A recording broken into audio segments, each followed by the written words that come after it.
செருப்பு வீசுறாங்க. ஒரு கூட்டத்துல ஒரு தலைவனை பார்க்க வரவங்க செருப்பு வீச மாட்டாங்கல்ல, வெளியால் தானே செருப்பு வீசுவான். செருப்பு எப்படி வீசுறாங்க? ஏன் கரண்ட் கட் ஆச்சு? அந்த கூட்டத்துல விஷக்கிருமிகள் யாராவது இந்த கிரௌட் ட்ரிகர் பண்ணாங்களா? ஆம்புலன்ஸ் எப்ப வந்துச்சு? லாட்டரி சார்ஜ் காவல்துறை எதற்காக பண்ணாங்க? கரண்ட் எதுக்காக போச்சு? கீழே யாரு வந்தா? எப்படி செருப்பு வந்துச்சு? உள்ள அந்த 4-5 பேர் ஒரு சின்ன கலவரம் ஆகுதுன்னா எப்படி அது ஆச்சு? ஏன் ஆச்சு?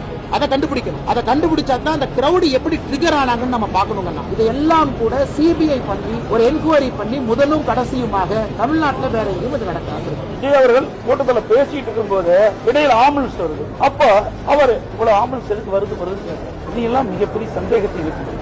ஆக எங்க விழுதுன்னு அவருக்கு எப்படி ஆம்புலன்ஸ் இல்லாம தெரியும்? கூட்டம் நடத்துறாங்க, மேல இருக்கிறாங்க, மேல ஏறி பாத்தீங்கன்னா எல்லாமே தெரியும். நானும் கூட்டத்தில் போய் 123 தொகுதிக்கு போயிட்டு வந்திருக்கிறேன். மேல இருந்து பார்த்தா எல்லாமே தெரியும். முன்கூட்டியே பல ஆம்புலன்ஸ் விரைந்து தைலாந்து ஒளியில வந்துகிட்டு இருக்கும் போது அவர் சொல்றாரு, எதுக்கு இந்த ஆம்புலன்ஸ் வருதுன்னு அவர் அந்த கூட்டத்திலேயே பேசுறது தொலைக்காட்சியில பார்த்து. ஆக இதெல்லாம் ஒரு சந்தேகம் இருக்குது. ஒரு முழுமையாக விசாரிக்கப்பட வேண்டும் என்பதுதான். அவ்வளவு பெரிய மக்கள் வெள்ளத்துல போலீஸ் பாதுகாப்பு என்பது மிக மிக குறைவாக இருந்தது. கரூர் ஃபுல்லா கரண்ட் ஷட் டவுன் பண்ணியிருந்தாங்க.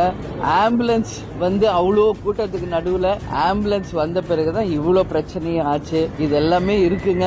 இது தவறான ஒரு முன்னுதாரணம். இனிமேல் இது மாதிரி நடக்கக்கூடாதுன்றத மட்டும் சொல்றேன். ஏன்னா நான் கேப்டன் கூடயே இருந்தவர். 1990 எங்க கல்யாணம் ஆனதுல இருந்து எவ்வளவு பெரிய ஒரு கிரௌடோட தான் கேப்டன் கூட நான் போயிருக்கேன் எல்லா இடத்துக்கும். பட் இது ரொம்ப ரொம்ப எல்லாருக்கும் மனசு கஷ்டமா இருக்கு.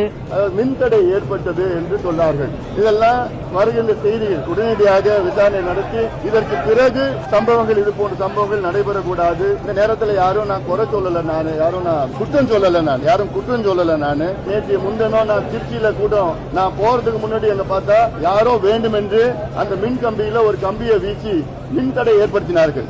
இதெல்லாம் திட்டமிட்டு நடக்கின்ற சில பிரச்சனைகள் இருக்கு.